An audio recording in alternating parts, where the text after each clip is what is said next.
and welcome to this episode of Night Sky News for March 2025 with me, astrophysicist Dr. Becky Smethurst. This is a show where we chat about what you should look out for in the night sky in the next few weeks, and then we chat about what's been happening in space news in the past few weeks. In this episode, we're chatting all about how Asteroid 2024 YR4 is no longer a danger, nothing to worry about, the newly installed camera on the Rubin Observatory telescope, the latest data release from the Euclid Space Telescope, and how we're another step closer to solving the crisis in cosmology thanks to the Dark Energy Spectroscopic Instrument, which has shown more evidence in favour of dark energy changing with time. There's chapter markers down here if you want to skip ahead to any of those specific news stories, plus any scientific research papers I mention are all going to be linked in the video description down below for you to read. So without any further ado, let's kick things off and start by looking up.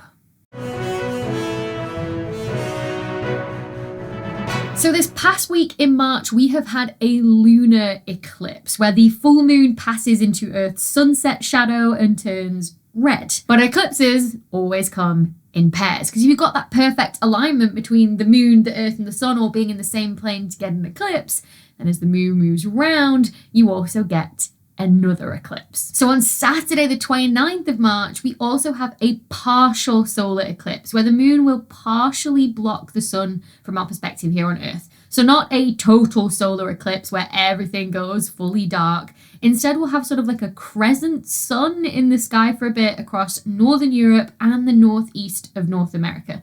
Here in the UK, the sun will be about 40% covered in the late morning on the 29th of March. Same for New England in the USA as well, but it's just after sunrise for you. But in Newfoundland, you'll get over 90% coverage of the sun by the moon. I'll pop a link in the video description below to this site where you can put in your location and it'll tell you how much of the sun will be covered and at what time to look out for it. Now, the key thing for enjoying a solar eclipse is watching it safely. So, public service announcement that has to be said, do not look at the sun with just your eyes, you will damage them. Sunglasses do not work either, they do not filter enough light to protect your eyes. Instead, you can buy proper eclipse glasses that filter over 99% of the sun's light and make it safe to look, but do make sure that they meet the international safety standard. I'll pop a link in the video description below with some more information on that if you're going to try and buy some. Or you might already have some eclipse glasses from a previous eclipse just tucked in a drawer somewhere. If you manage to dig them out, just double check they don't have any scratches on from, being shoved in whatever junk drawer they were shoved in. Hold them up to like the big light in your house and just check that there's no scratches, there's no places that the light is coming through before you actually look at the sun through your eclipse glasses. If you don't want to buy anything, you can also make a pinhole camera with just like a cardboard box, like a cereal box. Again, I'll pop a link with instructions on how to do that below. Or my favorite way of viewing an eclipse is with a colander, like a vegetable strainer. Anything that has holes will work, really. What you do is you stand with your back to the sun, like the sun's over here, and you hold up the colander over your shoulder and the sun will project through the holes in the colander down onto the ground and project an image of the eclipse. You also sometimes see this with, the holes in leaves between trees during eclipses as well. There might also be like a local pop-up event in your area, as an eclipse viewing party that's hosted by like an astronomy society. They're always great to look out for because those societies usually have telescopes that have the proper filters on that make it safe to actually look at the sun through a telescope. Again, please do not point a telescope or binoculars or anything at the sun during the eclipse. It doesn't have these special filters that pass these international safety standards, otherwise you will damage your eyes. But it's definitely worth that quick Google to find out if there are any events in your area and whether there are going to be like telescopes there with these filters that you can look at the sun,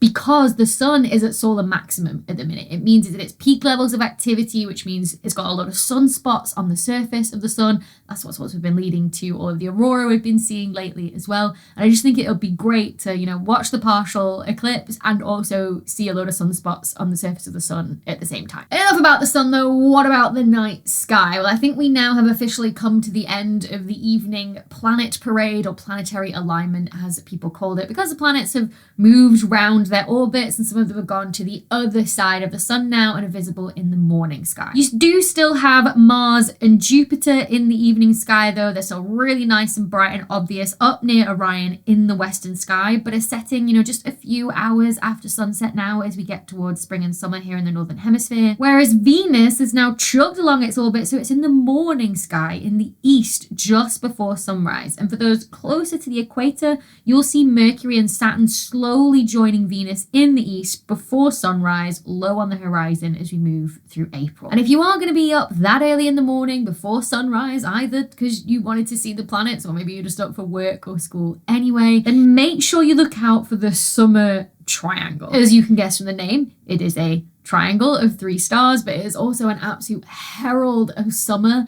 here in the northern hemisphere, and it's a very welcome sight to all of us astronomers that don't enjoy the cold of winter. It's not a constellation, so it's 3 stars in 3 different constellations, but they're incredibly bright and obvious in the sky. Even more so, if you're in a light polluted area like in the city or city suburbs where a lot of the other stars will be washed out, the 3 stars of the summer triangle are really all you're going to be able to see. So you've got Vega in the constellation of Lyra, you've got Altair in the constellation of Aquila, and then you've got Deneb in the constellation of Cygnus, the Swan. And you can see how they make a triangle around the glow of the arc of the Milky Way across the sky. So if you are in a darker sky, it's actually a really nice pointer for where to look for the Milky Way appearing as your eyes adjust to the darkness. Now, if you don't want to get up that early to see the summer triangle, don't worry, because in a few months' time, it is going to be visible all night through the summer, at least if you're in the northern hemisphere anyway. Those of you too far south of the equator, the summer triangle just struggles to get above the horizon for you. All right, that's enough of looking up at the wonders of the night sky. Let's come back down to Earth now and chat about what's been happening in space news in the past month.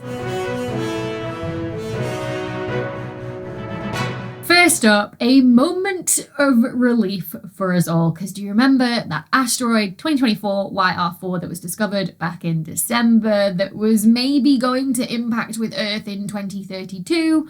Well, we have now got enough data to know that it is no longer a threat to Earth. So if you remember, I actually talked about this in last month's Night Sky News episode, and in it I explained how after we discover a new asteroid, we actually really don't know its orbit very well. So it's discovered because it's moving across the sky, right? So you've got like a few data points to know, okay, that's the direction it's heading in. Then you wait a little while and you get another observation. You're like, okay, it's definitely heading that way. And then another observation gives you a much better idea of what its orbit is. But data is noisy, and if you extrapolate from only a few data points out into the future, then you end up with a big uncertain region of space where we think it could be, and that could maybe overlap with where Earth is going to be. So there's a lot of uncertainty on our measurements early on. So back when I filmed last month's Night Sky News episode in early February, it was still very early days in us figuring out what this asteroid's orbit was. And if you remember, in that video, I said this. Now, you might see some more fear-mongering in the news in the next couple of weeks or months about this, just because, there is a possibility that as we collect more data, that percent chance of impact could go up. Such is the nature of just random noise on data. And that is exactly what we saw happen in this past month. So just 5 days after I initially posted my last Night Sky News video, ESA, the European Space Agency, used new observations of 2024 YR4 to calculate it had a 2.8% chance of impact with Earth, whereas NASA's calculations with the same data gave it a 3.1% chance of impact. And I could tell the panic in the media had massively ramped up, despite the fact that I was on holiday. I wasn't reading any news,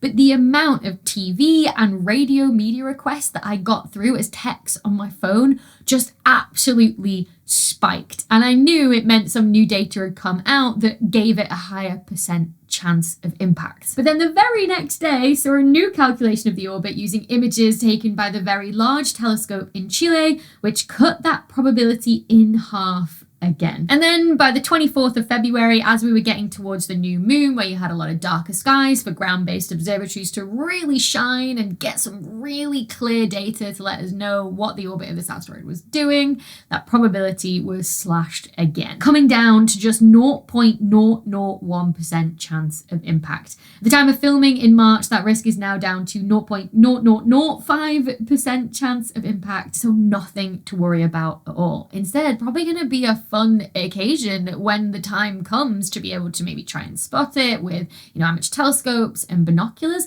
But also, there is still a very small chance of impact of this asteroid with the moon, a 1.7% chance still. Again, as we get more observations, that impact probability will either, come down as we're sure it won't impact, or go up very quickly if it turns out that our uncertainty region drops and it is going to intersect with the moon. That would be an incredible thing to watch, but we'll just have to see what happens as we get more data. Now, this pattern of increasing probability of impact with more and more data that we get on an asteroid before this final drop off is really common when it comes to finding hazardous asteroids. We see it all the time, which is why I wasn't bothered at that stage at all. And yet, the media still push the fear-mongering out to the public with attention-grabbing headlines. And when you see an isolated headline like that, how do you know you can trust what you're seeing? Well, that's where Ground News comes in, the sponsor that I've been working with for over a year now. With Ground News, I can see straight away that 215 different news sources covered the fact that the asteroid's impact risk went up back in February, with 82% of those sources having high factuality ratings. So I know immediately that this story is genuine. But what I can then do with all of the headlines in one place is compare the different headlines from different news sources, see which ones are fear-mongering and which ones are reporting the facts. I can see that the New York Post went with NASA's odds of city-killing asteroid hitting Earth just went up, the highest probability ever. Whereas KEYT went with an asteroid chances of hitting Earth keep shifting. Here's why that's happening. And this is why I love Ground News, because it gives you the full range of perspectives on a news story all in one place, right? You don't just get like a limited bit of information about what's going on because a certain media outlet decided to push a given angle. You get a really well-rounded picture of what's going on. That's why one of the features I use the most is their blind spot feed, because I also find it so interesting to see like which stories had little to no reporting like on either side of the political spectrum. I've heard from so many of you that you love Ground News as well, so I'm so pleased that they're continuing to sponsor this channel. So if you head to the link in the video description below at ground.news/Dr. Becky or scan the QR code, you'll save 40% on their Vantage plan to get unlimited access to all their features, which comes out at around about $5 a month. The subscriptions help keep Ground News ad-free, so it's also free of any of the potential bias that comes with paid advertising.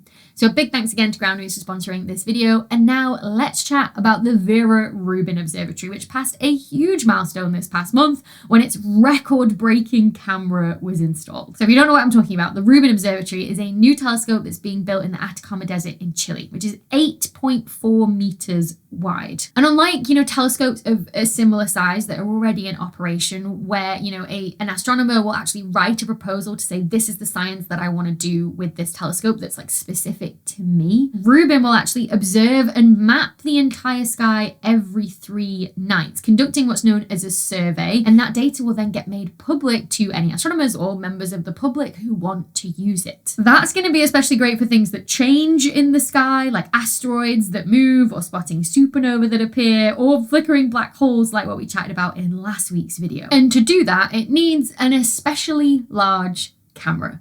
In fact, it is the largest camera that has ever been built at 3,200 megapixels. Compare that to like the 48 megapixels that the latest version of iPhones have, or SLR cameras have. It is an absolute machine, weighing in at 3,000 kilograms once it was built back in April 2024. It's now been carefully transported to Chile and installed on the telescope this past month, meaning it can now enter its testing phase of all its optical systems, and we are one step closer to the first light detection on this next generation telescope. And if you want to know more about Rubin, I've actually made a whole video about it before, which I'll link below. Speaking of big survey telescopes, we have had 2 big public data releases from survey telescopes this month. So let's start first with the Euclid Space Telescope, which, if you remember, was launched back in July 2023, and it traveled to that stable L2 position, the Earth-Sun orbit, which is where the James Webb Space Telescope is conducting its observations from as well. Again, if you want to know more about Euclid, I've made a whole video on Euclid before. And unlike JWST, whereas astronomers have to write specific proposals to be like, can I do my science with the James Webb Space Telescope? With Euclid, it's like Rubin. It's going to be conducting an entire survey of the sky. And if you're thinking, well, why have you got two telescopes basically doing the same thing here? But they're actually going to be doing their surveys very differently for different science cases. So both of them will like split the sky up into these little jigsaw pieces. But what Rubin will do is observe every single one of those jigsaw pieces every 3 nights. So it will get a survey of the sky every 3 nights, which means that it can see when things change. That's its main science case. But by going back every 3 nights, you can add what you got on one night to the next time you observe that same jigsaw piece, and then slowly like detect more light and build up what we call a deeper image that goes to fainter and fainter objects over time. So you prioritize the stuff that changes, and then over time you'll get the deepness in the image. Whereas what Euclid is doing is staring at each piece of the sky for a really long time to detect as much light as possible in one go to get that really deep image straight away before it then moves on to the next tiny patch of sky, and it very, very slowly builds up the big picture of the entire survey of the sky, but you get the deepness and the faintness to great distances first, if that's what you care about for your science case. So this month saw the very first public data release from those efforts. So in just 1 week of observations with one scan of each region targeted so far, Euclid has already spotted 26 million galaxies. And the most distant of those are up to 10.5 billion light years away. Those are some impressive numbers. But what's the most incredible thing about this, mind-blowing data release is that this is actually only 0.4% of the eventual survey sky. That's the fraction of the sky that's actually been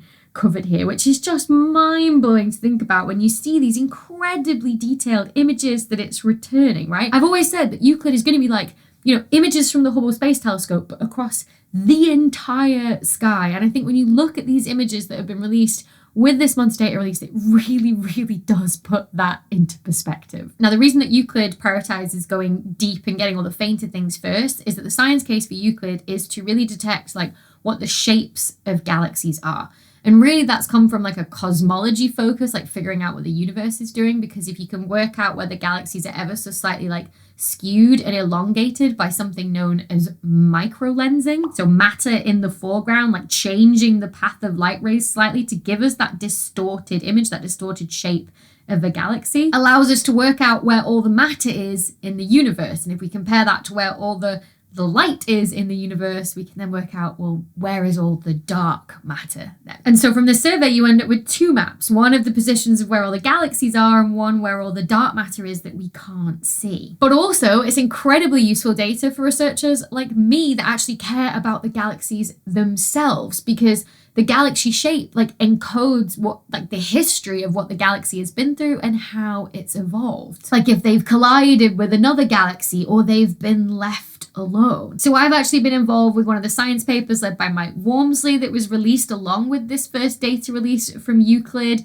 giving detailed classifications of the shapes of 380,000 galaxies. And that was all possible. Yeah, I'm sure you're thinking, okay, AI, but also thanks to citizen science efforts. So members of the public, people like yourselves, classifying the shapes of galaxies in Euclid images on the Galaxy Zoo website. I'm part of the Galaxy Zoo team. More images from Euclid are getting uploaded all the time on the site, along with JWST images of galaxies that also need classifying. So please, please, please do help us out with that if you can volunteer some of your time. I'll pop a link in the video description down below. And those classifications are also then used to train an AI model to classify the shapes of galaxies, at least in the easy cases that don't still need some human intervention, in 99.9% of cases. Because if you think, okay, well, sure, humans could have done 380,000 galaxy classifications themselves, it's not actually scalable when you start to think about the estimated 1.5 billion galaxies that Euclid will detect in its 100 gigabytes of data that it's going to send back every single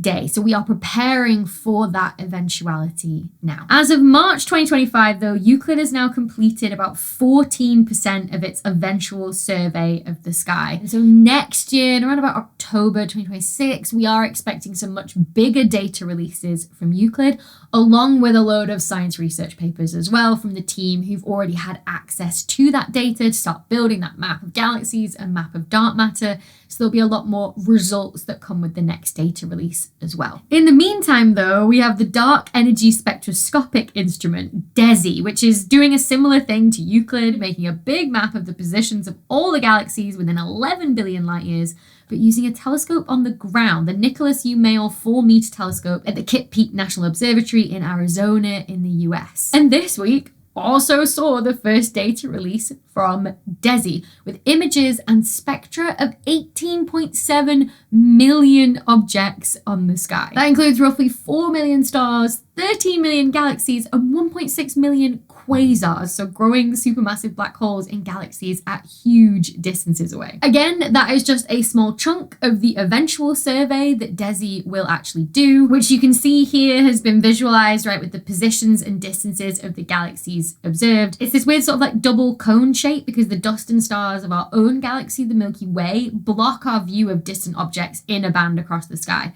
So we can really only like look up or down out of the Milky Way, which gives us these sort of two wedge cone shapes where we can actually get data on distant galaxies. Now, this first data release that's been made public has already been used by the science team to, do all the science that they wanted to do and write all of the research papers that they wanted. And they were actually already released back in April 2024, which I covered on this channel at the time. And those results sent some ripples out into the astrophysics community because they seem to show that dark energy, i.e. the thing causing the expansion rate of the universe to accelerate in its expansion, was itself changing. Dark energy was changing with time. So important distinction here. We already knew that the expansion rate of the universe was changing with time because we knew it was accelerating. But now this suggested that the acceleration rate was also changing with time. The acceleration wasn't a constant, a cosmological constant as it's known. The results back then showed hints of this that weren't quite statistically significant yet with their smaller data set from just 1 year of observations. But now, along with that public release of that first year of observations they've made,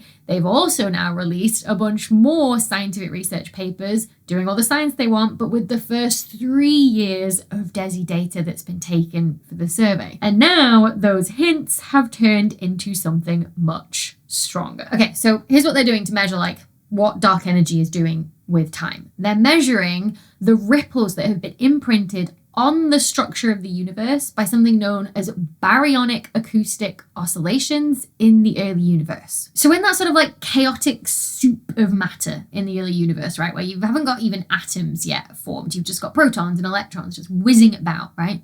You'll have matter sort of where you have hot spots and cool spots. And as it does get cooler, gravity can start to act and clump together. But as it clumps together, it gets hotter again. And so stuff starts to expand. And you get these pulsations of matter in the early universe that set up ripples like a pressure wave or a sound wave that travel through this matter of the early universe. Hence, acoustic in baryonic acoustic oscillations. Now, as these ripples traveled through the universe, they could cause more matter to clump together, especially where these ripples intersected as well. So you tended to get more matter there than elsewhere.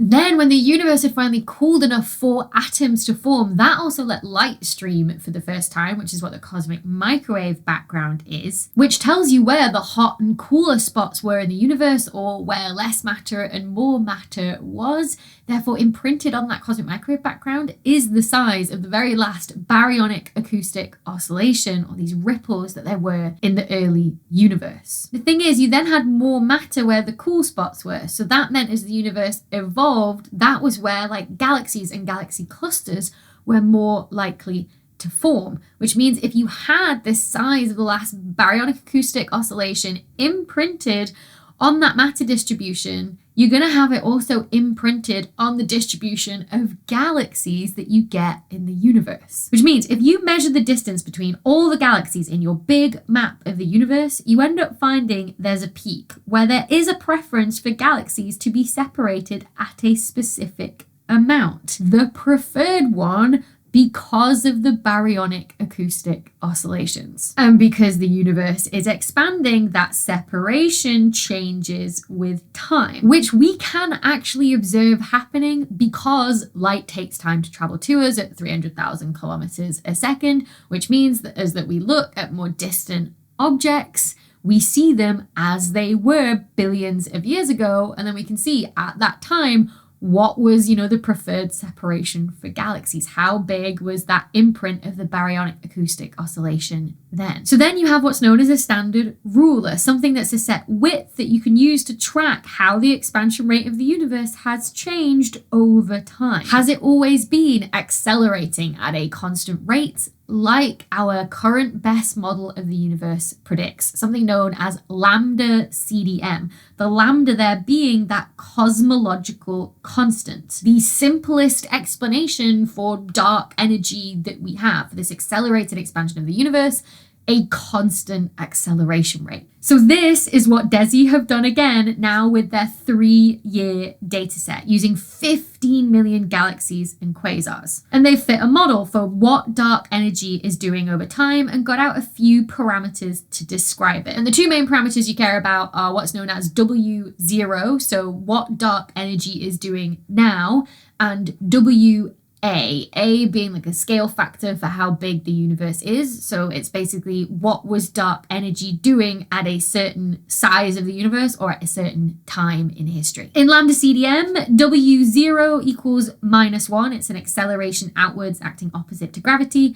And WA equals 0, i.e. it's not changing with time. Now taken alone, DESI's data have a slight tension compared to lambda CDM. That's the brown dash line in these plots here. But if you pair the DESI data with other data that we have that can tell us about the expansion rate of the universe, like for example, supernova that we use to directly measure the rate of expansion today, or the cosmic microwave background, or the microlensing data that we were talking about from Euclid, then you get a different story. There you get that 95% of your models that best fit the data fall within the contours plotted there. So each different color is a different supernova sample, but you can see that your best guess for each data set is that W0 and WA are around about -0.75, not what lambda CDM predicts at -1 and 0 that are shown by those dashed lines there. In terms of significance statistically, it ranges from 2.8 to a 4.2 sigma result, i.e. a 0.0013% chance that this is just a statistical fluke. Now, the bigger the sigma, the more evidence you have. And in astronomy, we usually take like a threshold of like 3 sigma as being like enough evidence in support of something.